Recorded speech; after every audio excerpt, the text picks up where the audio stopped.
साल 2018 में बजाज इलेक्ट्रिकल्स, जो दशकों से भारतीय घरों को रोशन करता आया था, गहरे संकट में था। यह वही कंपनी थी जिसके पंखे, बल्ब और मिक्सर हर भारतीय घर का हिस्सा बन चुके थे। लेकिन अचानक सब कुछ बदल गया। बाजार में प्रतिस्पर्धा बढ़ गई, नए ब्रांड्स ने ग्राहकों को लुभाना शुरू कर दिया और बजाज इलेक्ट्रिकल्स की बिक्री गिरने लगी। भारी कर्ज, बिकता नहीं सामान और डीलरों का टूटा भरोसा, कंपनी डूबती नाव बन चुकी थी। गोदामों में माल अटका पड़ा था, डीलर परेशान थे और कर्मचारियों के मन में भी डर बैठ गया था कि कहीं कंपनी बंद न हो जाए। ऐसे समय में अनामी रॉय ने कमान संभाली। कंपनी को बचाने के लिए एक ऐसे लीडर की जरूरत थी जो न सिर्फ अनुभव रखता हो बल्कि मुश्किल फैसले लेने का साहस भी दिखा सके। वह अनुभवी लीडर थे जिन्होंने पहले भी कंपनियों को संकट से निकाला था। अनामी रॉय के आने से कर्मचारियों और डीलरों में एक नई उम्मीद जगी। अनामी रॉय ने आते ही फैक्ट्री, गोदाम और डीलरों से मिलकर असली समस्याएं समझी। उन्होंने हर स्तर पर जाकर कर्मचारियों से बात की, उनकी परेशानियां सुनी और डीलरों की शिकायतें जानी। वह सिर्फ बातें नहीं, तुरंत एक्शन में विश्वास रखते थे। उन्होंने तुरंत लागत घटाने, पुराने स्टॉक को निकालने और डीलरों का भरोसा जीतने के लिए कई कदम उठाए। कंपनी की किस्मत अब उनके फैसलों पर टिकी थी। हर कोई देख रहा था कि क्या अनामी रॉय कंपनी को डूबने से बचा पाएंगे या नहीं। यह कहानी सिर्फ एक कंपनी की नहीं, बल्कि नेतृत्व, हिम्मत और सही रणनीति की मिसाल है। जब हालात मुश्किल हों तो सही दिशा और टीम वर्क से नामुमकिन भी मुमकिन हो सकता है। अनामी रॉय ने दिखाया कि मुश्किल वक्त में सही लीडरशिप कैसे नाव को पार लगा सकती है। उन्होंने न सिर्फ कंपनी को बचाया बल्कि उसे नई ऊंचाइयों तक पहुंचाने की नींव भी रखी। चलिए जानते हैं बजाज इलेक्ट्रिकल्स के इस टर्न अराउंड की कहानी। कैसे एक मजबूत नेतृत्व और टीम वर्क ने एक डूबती कंपनी को फिर से चमकाया। बजाज इलेक्ट्रिकल्स का संकट अचानक नहीं आया था।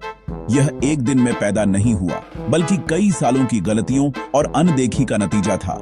कंपनी के भीतर धीरे धीरे समस्याएं पनप रही थीं, लेकिन शुरुआत में किसी ने उन पर गंभीरता से ध्यान नहीं दिया।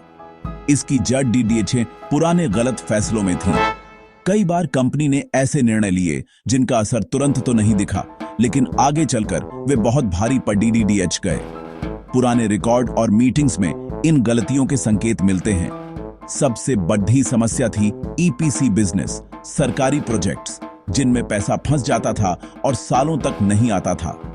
इन प्रोजेक्ट्स में कंपनी ने भारी निवेश किया, लेकिन सरकारी प्रक्रियाओं की वजह से पेमेंट्स अटक गए। इससे कंपनी की फाइनेंशियल हेल्थ पर गहरा असर पड़ी डीडीहा। कंपनी का ध्यान अपने मुख्य बिजनेस, पंखे, बल्ब, किचन उपकरण से हट गया था। नए क्षेत्रों में विस्तार की चाह में कंपनी ने अपने सबसे मजबूत प्रोडक्ट्स और ब्रांड वैल्यू को नजरअंदाज कर दिया। इसका असर मार्केट में उनकी पकड़ डीडीएच पर भी पड़ डीडीहा। गोदामों में बिकता नहीं सामान जमा था, जिससे कंपनी का पैसा फंसा रहता था और कैश की कमी हो गई थी। इन्वेंट्री मैनेजमेंट की कमी के कारण पुराने प्रोडक्ट्स स्टोर में धूल खाते रहे और नए प्रोडक्ट्स के लिए जगह नहीं बची। डीलरों को समय पर सामान नहीं मिलता था, जिससे उनका भरोसा टूट गया और वे दूसरी कंपनियों की ओर मुद्द गए। डीलर नेटवर्क कंपनी की रीरैच होता है, लेकिन जब सप्लाई चेन कमजोर हो गई तो डीलर भी दूर होने लगे। डीलर नेटवर्क कमजोर पर डीडीएच गया और कंपनी की रियर हिल गई। मार्केट में कंपनी की उपस्थिति कम होने लगी और प्रतिस्पर्धी कंपनियों ने इसका फायदा उठाया। इन गलतियों ने बजाज इलेक्ट्रिकल्स को लगभग वापसी के कगार पर ला खड़ी डीडीएच किया था। कंपनी के कर्मचारी और लीडरशिप दोनों ही चिंता में डूबे थे, क्योंकि अब उन्हें न सिर्फ अपने पुराने नुकसान की भरपाई करनी थी, बल्कि कंपनी की साख और भविष्य भी दांव पर लग गया था। जब अनामी रॉय ने कंपनी की कमान संभाली तो हालात बेहद चुनौतीपूर्ण थे। कंपनी घाटे में जा रही थी और हर तरफ अनिश्चितता का माहौल था। ऐसे में अनामी रॉय ने आते ही कंपनी के लिए सर्जरी जैसे KDDHA फैसले लिए। उन्होंने बिना समय गंवाए कंपनी की जड़ों तक जाकर समस्याओं की पहचान की और तुरंत एक्शन लिया। सबसे बड़ा और साहसी कदम था ईपीसी बिजनेस को पूरी तरह बंद करना, जो कंपनी के लिए सिरदर्द बन चुका था। ईपीसी डिवीजन लगातार घाटा दे रहा था और इसमें फंसी पूंजी कंपनी को डुबो सकती थी। अनामी रॉय ने रिस्क उठाते हुए इसे बंद करने का फैसला लिया, जिससे कंपनी को भारी नुकसान से बचाया जा सका। उन्होंने स्पष्ट निर्देश दिया कि अब कोई नया ईपीसी प्रोजेक्ट नहीं लिया जाएगा और पुराने प्रोजेक्ट्स को जल्द से जल्द पूरा कर क्लोज किया जाए। इससे कंपनी की ऊर्जा और संसाधन सही दिशा में लग सके। दूसरा बड़ा कदम था गोदामों की संख्या 50 से घटाकर 20 करना। सप्लाई चेन को पूरी तरह से फिर से डिजाइन किया गया, जिससे संचालन में तेजी आई और लागत में भारी कटौती हुई। कम गोदामों के साथ माल का ट्रैक रखना आसान हुआ और डिलीवरी भी तेज हो गई। इन बदलावों से कंपनी के खर्च काफी कम हुए और इन्वेंट्री मैनेजमेंट में जबरदस्त सुधार आया। अब स्टॉक की सही जानकारी मिलती थी और बर्बादी भी रुकी। अनामी रॉय ने कैश फ्लो पर खास फोकस किया। बेचे गए सामान का पैसा समय पर लाने के लिए सख्त कदम उठाए गए और गैर जरूरी खर्चों पर पूरी तरह रोक लगाई गई।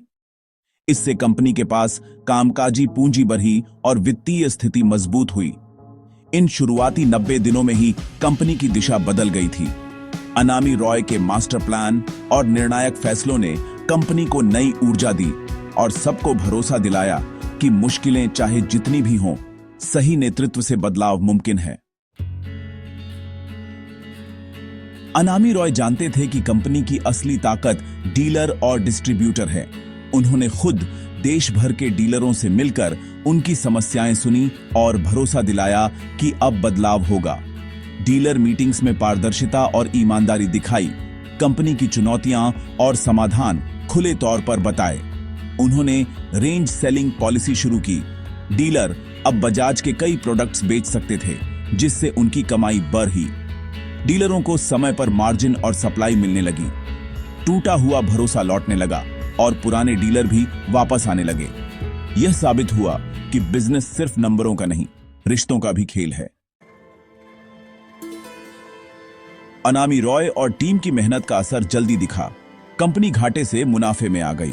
2019 में भारी घाटा था, लेकिन 2023 तक कंपनी ने 233 करोड़ डीएच का मुनाफा कमाया और कर्ज लगभग खत्म हो गया। मार्केट कैप भी कई गुना बीआरएच गया। निवेशकों का भरोसा लौटा।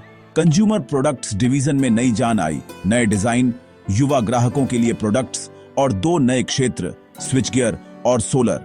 कंपनी ने भविष्य के लिए खुद को तैयार किया। कर्मचारियों में नई ऊर्जा और विश्वास आया। अनामी रॉय ने टीम को याद दिलाया, सफलता बनाए रखना सबसे बड़ी चुनौती है। संकट से उबरने के बाद वेदांता ग्रुप ने बजाज इलेक्ट्रिकल्स में हिस्सेदारी खरीदने का प्रस्ताव दिया। वेदांता के साथ जुद्धाना फायदे का सौदा लग सकता था। ज्यादा संसाधन, बद्धी ताकत। बाजार में चर्चा थी कि बजाज परिवार क्या फैसला करेगा, लेकिन बजाज इलेक्ट्रिकल्स ने प्रस्ताव ठुकरा दिया। उन्होंने स्वतंत्र रहना चुना। यह कंपनी के आत्मविश्वास और स्वाभिमान का प्रतीक था। कर्मचारियों और डीलरों का मनोबल और बैरच गया। बजाज इलेक्ट्रिकल्स ने दिखाया कि वह अपनी कहानी खुद लिखना चाहता है। हर सफलता की कहानी में उतार चढ़ाव आते हैं। 2026 में कंपनी को नई चुनौतियां मिली। तीसरी तिमाही में घाटा हुआ, जिससे निवेशकों में चिंता बढ़ी। मुख्य वजह थी बढ़ती प्रतिस्पर्धा और फिर से इन्वेंट्री की समस्या। कुछ प्रोडक्ट्स की मांग घटी, गोदामों में माल जमा हो गया। अनामी रॉय और टीम ने समस्याओं को स्वीकारा और समाधान पर फोकस किया। खर्च नियंत्रित करने और एफिशिएंसी बढ़ाने के कदम उठाए गए। यह दौर दिखाता है कि टर्न अराउंड एक मैराथन है, जिसमें धैर्य और लगातार सुधार जरूरी है। 2026 की चुनौतियों के बीच भी उम्मीद की किरणें थीं। लाइटिंग डिवीजन लगातार अच्छा प्रदर्शन कर रहा था। एनर्जी एफिशिएंट एलईडी लाइट्स और प्रोफेशनल लाइटिंग सॉल्यूशंस ने ग्रोथ दी। सही प्रोडक्ट्स और बेहतर डिस्ट्रीब्यूशन से नतीजे अच्छे आए। कंपनी का ऑपरेटिंग कैश फ्लो मजबूत बना रहा। यह दिखाता है कि संसाधनों का प्रबंधन कुशलता से हो रहा है। मजबूत कैश फ्लो कंपनी को आत्मनिर्भर बनाता है। लाइटिंग डिवीजन और कैश फ्लो ने भरोसा दिलाया कि कंपनी की बुनियाद मजबूत है। यह समय था धैर्य रखने और लंबी अवधि की तस्वीर देखने का। बजाज इलेक्ट्रिकल्स और अनामी रॉय की कहानी प्रेरणा और सीख से भरी है। यह दिखाती है कि कंपनी को ठीक करना लगातार चलने वाली यात्रा है, सिर्फ एक बार का काम नहीं। अनामी रॉय ने हिम्मत, स्पष्टता और लोगों से जुट रहने की ताकत दिखाई। ईपीसी बिजनेस से छुटकारा, मजबूत ब्रांड और डिस्ट्रीब्यूशन नेटवर्क। अब कंपनी पहले से बेहतर है। चुनौतियां रहेंगी, लेकिन अब कंपनी उनका सामना करने के लिए तैयार है। यह कहानी आशावाद और सही नेतृत्व का संदेश देती है। बजाज इलेक्ट्रिकल्स का सफर जारी है, आगे और भी नई कहानियां लिखी जाएंगी।